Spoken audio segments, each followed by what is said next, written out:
So, could you imagine if any life forms have already been here before during the cycles, yeah? Decent pen. That's a very good one. It needs to sit upright for a bit. What are we going to do with this one? Interesting.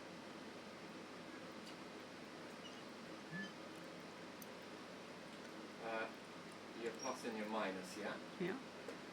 And any life forms that have existed beyond the cycles, yeah? Yeah. And this has been in a repetitive mode. Could you imagine if they grabbed some material and brought it on a craft, or imagine you doing it? A species, yeah? And holding on to these life forms at this level. So let's say during a cycle of existence, it got to about here with all the life forms, and then the universe starts over and over and over and over. Cycles are everywhere. Star cycles, seasons on planets, solar cycles, everything points towards cycles. So you notice this in life, that everything points towards what you do as well. Is almost like what is done in a grand scheme of things. So, yeah, so imagine if they harboured some life. When I say life is not hard to explain it. Let's see how we can explain that. So you know yesterday's video about how much time you can be around for? Yeah. Well, let's say they carried on going beyond what the universal cycle was, and then it's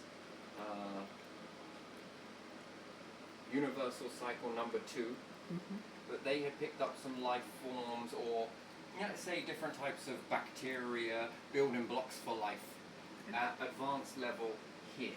And let's say if humanity are here at this particular cycle, we're about here and stayed here for a very long time, yeah? So whether that's right or wrong, up to you to decide it. I say it's wrong, but there you are. Oh well, nothing's ever wasted. So when you reach extinction, anything that reaches extinction, let's say during the levels, and let's say the universal cycles reach to a point of here is at the transformation, and it starts here. So start and finish, although we would say reset. So let's say that life forms here go extinct, and then life forms here go extinct, and life forms here go extinct, and likewise that there are some that continue. Yeah? These are the ones that do something about their fate. Yeah? These are the ones that just don't. For whatever reason, perhaps too primitive, not enough time, and it was too short on their particular planet. Not all is wasted, nothing is wasted. So much like you see the gases explode, or the materials explode from a star, these go on to form new stars. If we say neutrino, basically the diffusers, which then turn into black holes. I think all stars have a percentage of darkness within them, and usually the surrounding materials that we say is empty space pulls the star apart at the end. And in some instances there's so much mass and there's so much planets orbiting around that this causes it to collapse inwards, and hence the pressure goes in, but most stars on a percentage pop outwards. So you could say the majority of stars, let's say 96%, well let's do it the 80-20 ratio. So let's say 20% of stars pop outwards, but 80% of stars pop outwards, 20% of stars go inwards, which is not really this high. I think we would look at it more like 99% pop out and 1% burst inwards, to be fair. This was a bit of a higher number, but still, these ones implode, these ones explode, and these become the diffusers, which is black hole.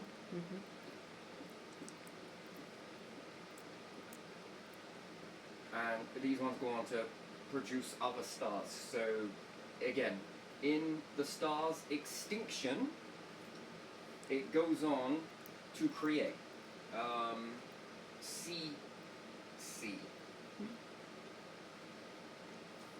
Creation, extinction.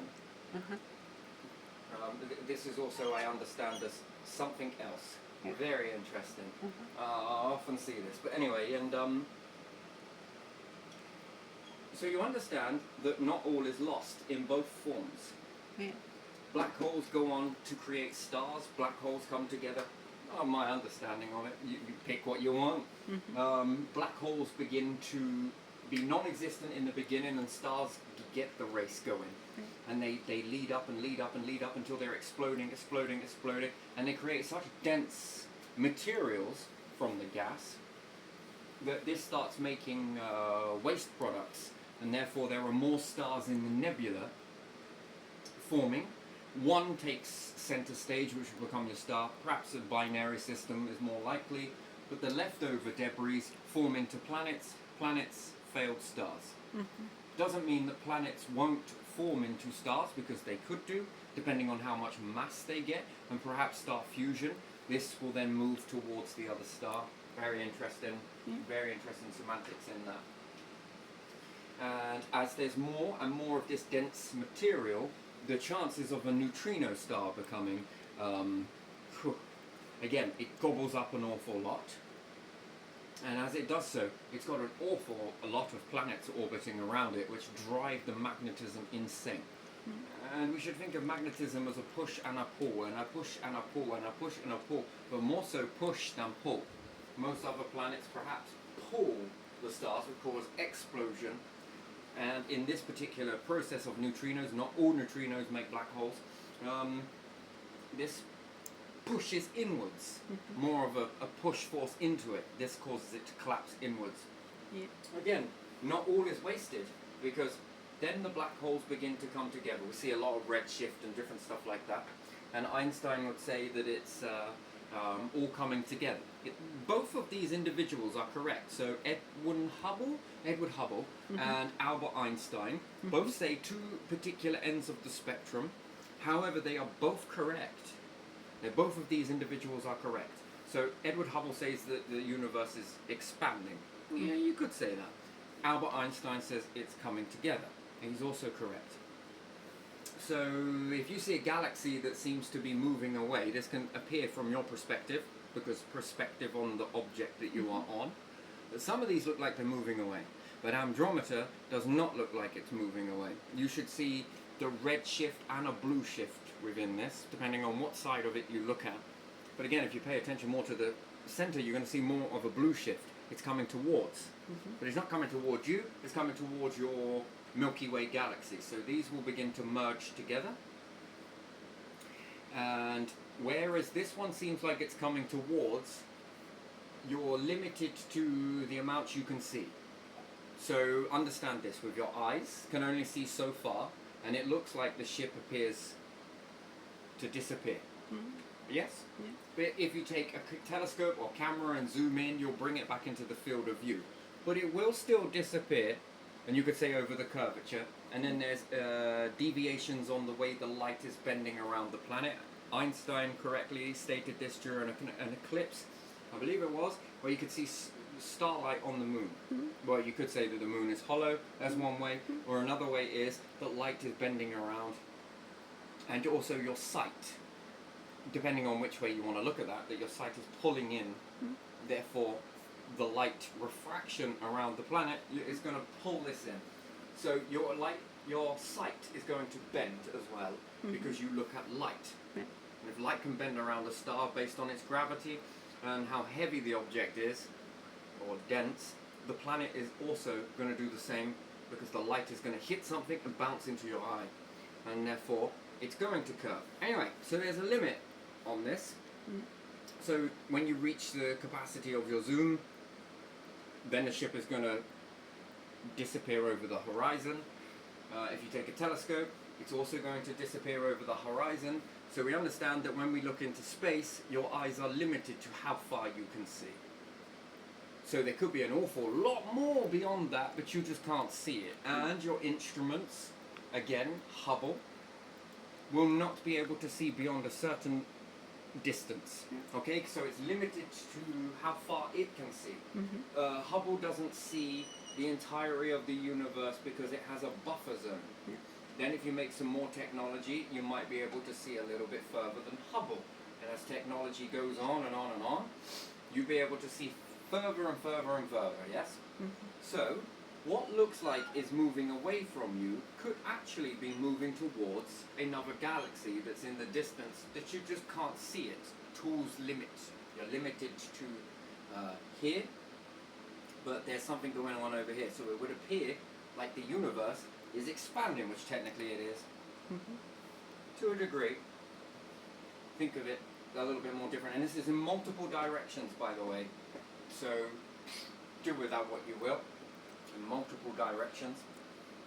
And certain things are coming towards. Now, when, let's say, Andromeda comes towards the Milky Way, the Milky Andromeda, so you'd have to reclassify this, will become more heavier.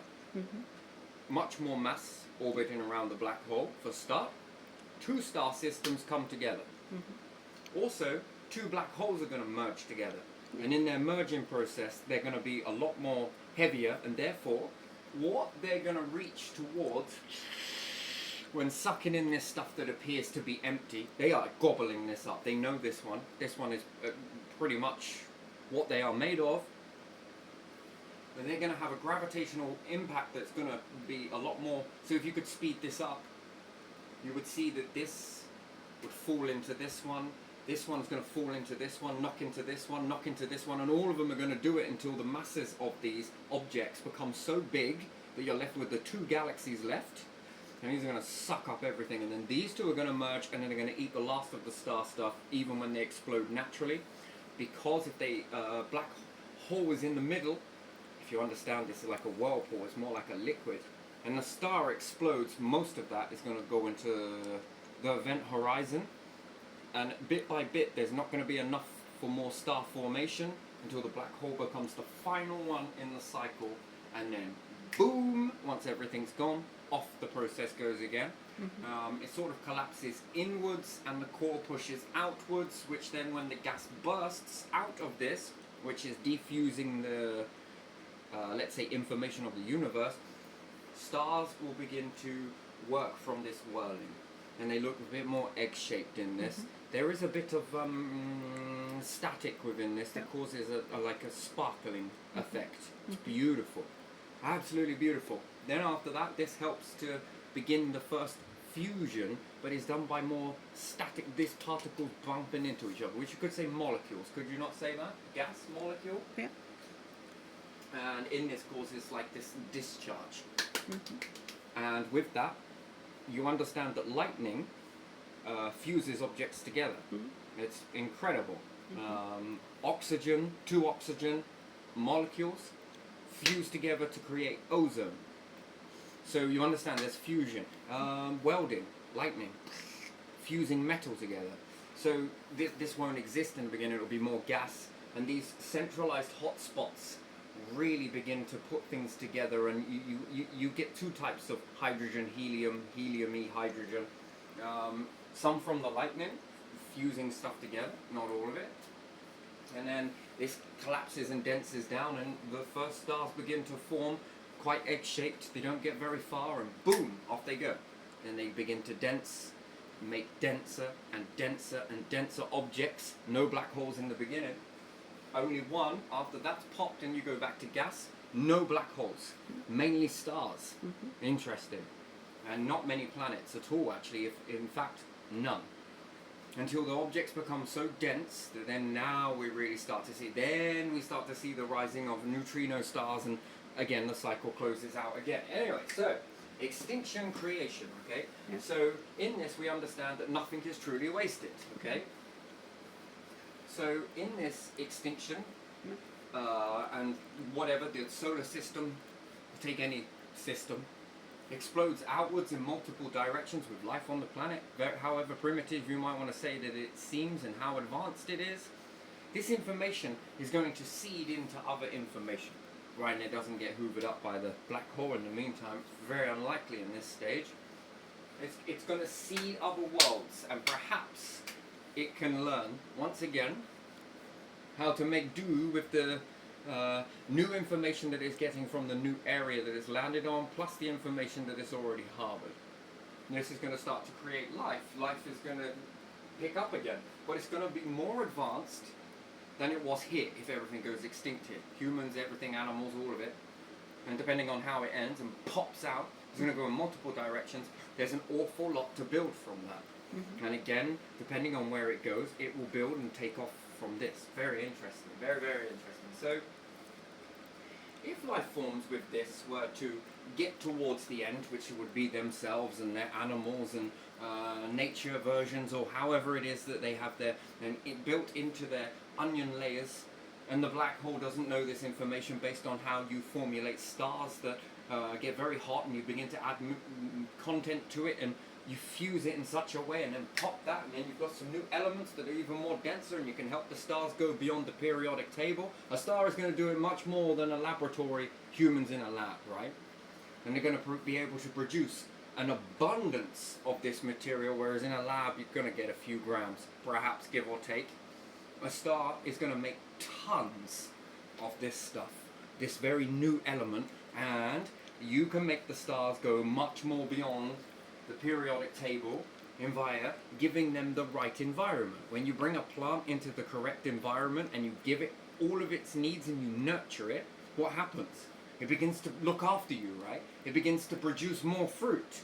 It's no different with stars. You nurture it and give it the most conditions, an extra amount of heat, utilizing stars, glass, and different things like that to create magnetism, and you add in a little bit more and begin to bulk up this stuff. This will give it a much pressure. You don't want it to explode. You don't want it to implode. Oh man, once you've got through all of this stuff, life forms have done this. I guarantee you it. Anything. I bet life on it that it's already done this intelligently. And they've got these onion layers, but they don't feed it into the black hole. The black hole will learn this information, but it takes time to defuse, much as it does take time for stars to fuse this. Providing the black holes, because remember, when they all join together, they will share the information with one another of what they've learned, and therefore they will believe in their intelligence that they've conquered everything. Then when you go into it, this is a very unknown medium, and they begin to strip it, at least try to, but there is an instability that, which is, you know, the process starts again, and they're spat out of it. Now, let's say they can take inertia. Again, you experience inertia. This one is on a much more grander scale. But again, you're learning it. This is why you're learning it. It's preparing you. Or everything that you do is preparing you. Everything. Everything. Even on the minute to massive. We don't expand enough here to go in many different directions. You're going to need it. You're definitely going to need it. You're going to need an awful lot of life forms doing a lot of stuff. AI will not get you there. Unfortunately, it's like a way to try and cheat forwards. It's a good tool, but it ain't the be-all and end-all of everything, and you need a lot of life forms in order to achieve this. I can assure you, and everyone working in unity, if there's so many fractures and things don't go right, well, that's going to be a very big failed experiment, and let's hope it doesn't go that way. But you need to be able to work together in order to achieve this. And not one nation, you need multiple nations working together on this, and multiple people. Very interesting. You don't get there by being on the earth. You have to build towards it. That's if you want it. You don't have to. But again, if it ends, then, well, life will be picked apart from the extinction remnants, and these will seed others, and something else will rise up that will. I mean, just creating is beautiful. Let's say you get to the end of the cycle, right? And let's say it's you. And you take some of all of this stuff that you've collected, these life forms, and most won't make it. Unfortunately, that's just the way it is. Mm-hmm. But quite a few will. Quite a few already have. And, you know, your guess is as good as mine as to where they are, right? But it wouldn't make it very easily around you because of this whole inhospitability with, whatever, both sides have got to come over and overcome a lot of stuff. But only the truly advanced. These ones begin to collect these remnants and hold them. Now they take them into their ship that then goes into the final black hole. Well, take it or leave it, believe it or don't. That's up to you. Whatever. And they take these remnants into the craft, and now this information that would not exist. You get into the black hole, game over. Okay, you go into it without protection, game over. You built good enough protection, you're going to see some really wonderful stuff. The universe starts over again, but not only are yourselves existing, by that time you would definitely have created eternal life in a very different way of achieving it. There are multiple ways to achieve eternal life. 3, actually, fundamentally. When you begin to do this, this is when things get really exciting, and you hold on to these remnants, and you're spat out. How far can that information envelope go now that you're in 2 cycles? So life forms that survive 1 cycle reach here to here, and it's still traveling, and now they're going through a second universal cycle. Then if they went through a 3rd universal cycle, their life was expected to end when their star ended, but they pushed on and then began to take creation in their own hands. They were then supposed to, perhaps they were going to end when they were playing around with the stars, but they didn't. They carried on with creation and took it into their own hands, kept going. Then when we get to the end of the cycle, they were supposed to be extinct, but they didn't. They took creation into their own hands. Now they're born into, you would say this would be spat out, and they would then be the first who will make a cycle, and maybe many as time goes on. But what happens when they hold a bag of life forms within them, primitive stuff that would have been back then from the first cycle? This information is then carried forwards into the new recycled universe. In this moment of the gas, before the stars start taking over, no life forms exist except for these. Not only themselves, but also this. Now, this is all about information. How much information and how advanced are these? These are the most advanced life forms. You see, so you could then say advanced information, advanced information, advanced information, advanced information. They are now in cycle number 2. At no life form in this case would have ever have risen up naturally, if you want to say that. But also, the universe created life forms naturally, and therefore you managed to outrun everything it had to throw at you.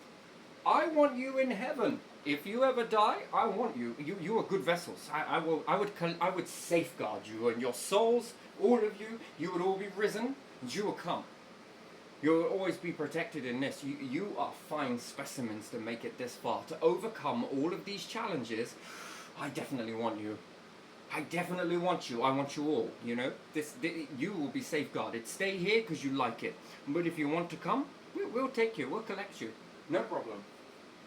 And this advanced information that you have in this bag here, plus yourselves, naturally, impossibly, wouldn't exist. You had to overcome an awful lot. Now, with 2 cycles, the information becomes even more advanced. How long can you keep going for? How many cycles? And you're holding these remnants that are aging and aging and aging. And any life forms that rise up in this cycle, which would be the new one, you would be so advanced that then you become gods of the cycle. Physical gods, as opposed to quantum gods, which would say life after death, your soul, blah, blah, blah, blah, X, Y, Z. The bit that makes you you. You know, with the universe tuning through you. Call it whatever you want. Universe creates the gods, hold memory, information, which helps the intelligence. And there's factors and factors and factors. A lot of hermaphrodites, by the way. You can't even square it on your own planet? with being an abundance of differences, and you can't love one another based on your differences, then heaven ain't for you. This ain't for you. Because you'd never accept it. And you'd never accept hermaphrodites. Yeah, that's interesting, isn't it? Hermaphrodites. Whew. What would you reckon was on the first cycle? And then versus the first cycle. Which one is the first cycle? How many cycles has there been? And then working with one another rather than trying to block it all out. This leads you.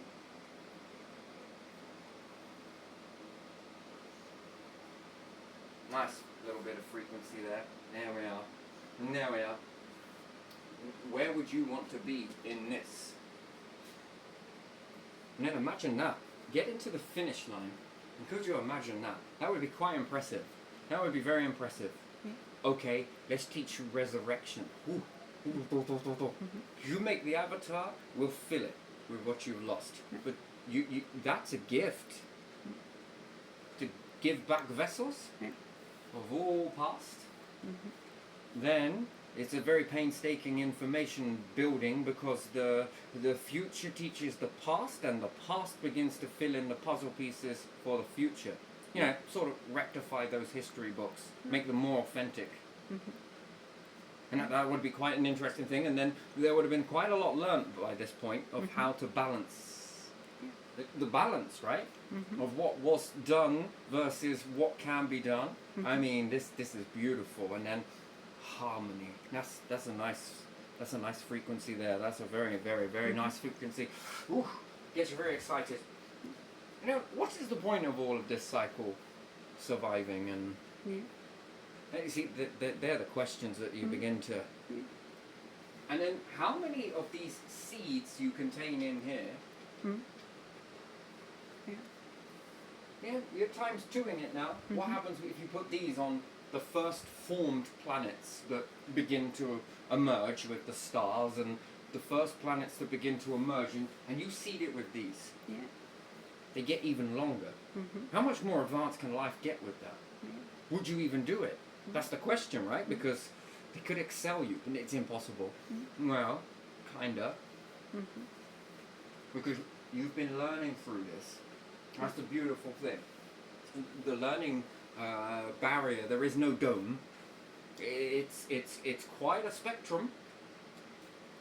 Because how would you know how it's all going to turn out? And then there's even more to learn. And then let's say you advance these, and you collect them again, and again, and again, and again, and again. And then you've got what's naturally blooming in the biome versus what's natural through you in the biome that is crafted by the gods of the biome, which would be the physical gods. This is what we'll call that. And then we've got the quantum gods. Do you know how many layers there is to this stuff? Meet another one. Yeah, so I want to touch upon that. I think I did. Cycles, life fragments, and upgrades. Because the more you learn, the more you upgrade, the more you evolve, the more time you have. How many variations in your own evolutional cycle can there be? Then there's the mixing process. Well, that is interesting. The mixing process is if you find other life forms that are eerily similar, and there's a compatibility of breeding, you've created a new chain versus another and another, and all of this mixing, and some variations will want to stay as respect to the past, I guess. They probably want to be with their versions, and new versions want to mix with other versions, and other versions want to mix. Let it go how it wants to go, you know? Then how many variations on this can you get from 1 versus 2? Then you now have 3, and then you can mix again with another life form that's over here that you find along the way, versus 4, versus what happens if this one mixed with this one, back with this one. Ooh, that's interesting. What are the deviations there? That's a lot of information coming in. And I mean, if you're good at making avatars, this version avatar, perhaps it's pretty good, right? But what about this version's avatar? Because you'll be able to create that avatar, because your technology, with your input, and it'll be a different type of technology then, will be able to create this avatar. Yeah. If you were able to send your soul into a new avatar, sounds so science fiction, doesn't Yeah. it? But everything does, flip Mhm. phones and everything else. Yeah. How much more advanced would that be that you would break barriers even this way? Mhm. You see how it's very good to mix life forms that become compatible enough to do so with the help of technology and different things like that. You get more of an advanced body that is less limited than your bodies now. And you probably won't understand what I mean by that because you're born in the fishbowl, right? Yeah. It's like your body now is good, don't get me wrong, but it's like a predated wired telephone. Yeah. Can only do so much with it, call people and probably get some information and type in some keys and perhaps maybe unlock something. But it's like giving a smartphone as a body. Yeah. Bit more computing, a bit more, and being able to transfer your essence from limited to a more faster vessel. Yeah. To one that is more capable, one that is more, a lot of information in that. A lot of information, you're not so limited. Now where does that unlimited, where does it end? That's a good question, right? Oh, cool. This feels awesome. Able to think a bit more clearer, be able to live a little bit more longer with the, you've got soul capture anyway, so by that point it's not to worry. Death becomes a thing of the past, and then there's bringing back the past. That's an interesting thing. It's been created once, and be created again, and then this will make you ask another question: can I resurrect life forms on particular cycles based on mixing this stuff? Especially if you hold the bag. That's very interesting. He's taking a scoop. Yeah, he's got these little bits in here. What happens if I mix this myself and put this in? Oh my days! Oh my this is awesome. Where does it stop? I mean, so again, I'm going to unpack this very gently. Because too much information too quick, I don't know, you've got to run around and prove it all. CC. C. Yeah. Do you know who CC is? Everyone think of the CE label, yeah? Creation and extinction. No, very interesting. Very, very interesting. But again, it's up to you what you believe. It's up to you whether you want to find this out. It's up to you whether you want to change it or, call it all pugwash for all I care. I don't really care. Yeah, lovely. Very good, very good. So, I'm going to gently leave this one here. I think that's where I'm at. Where are we at? 28 minutes? 33. 33. Oh, it's going beyond, is it? Yeah. Beautiful. Beautiful. So I'm a few minutes out, trying to count at the same time. It's nigh on impossible. Trying to count at the same time, as well as unpack all of this stuff. You really try to multitask. I'm also thinking of something else as well at the same time. So I'm going to put this here, because I think it's very good. But just imagine that. Lots of Albert Einsteins versus a lengthier amount of time. Being able to, and then where does cloning come into it? Being able to clone you, not clone via, the old way of us doing it was humans had to make clones. And then all of a sudden you're able to pump them out of your vessels like plants. Yeah. And then you begin to teach it this way. I mean, it's another way of living for practically forever. I mean, wow, isn't that? And do you know what? If you want to call that myth or unicorn or anything else, plants are already doing it. If plants can do it, it's a life form, so can you. And where does regrowing limbs come into it? Break something, joink, out it comes. It's already happening. If it's already happening in a species of life forms, you are life form, you are life. This can be unlocked. It's beautiful, right? Could you imagine that? Yes. And where does it end? Well, anywhere you want. But extinction is never truly over. You might not rise up again as your form, but I can assure you, this universe knows exactly what to do with that primitive stuff, and it is definitely trying to model life forms for a particular reason. If you don't believe that, why the hell are you here? You are here for a reason. Again, up to you. Feel free. Take it or leave it. That's your choice. And I think it should be a collective choice, really. Me. This will give you a new Bible to write, won't it? An addition to it. Oh, good. A new science. A new understanding. Unifying. Yeah. You would say in the time to your individuals that rise up, there was a time when we used to say, isn't this planet big enough? Now we say, isn't space big enough for you all to get on? That's interesting. There's more than enough space. Could you imagine storing all of this information into that nothingness? That's unlimited. Never be limited by a hard drive space again. That would be interesting, wouldn't it? So, there we are. I'm going to leave this here. Make a touch upon it. Oh, I enjoyed this one. This was very good.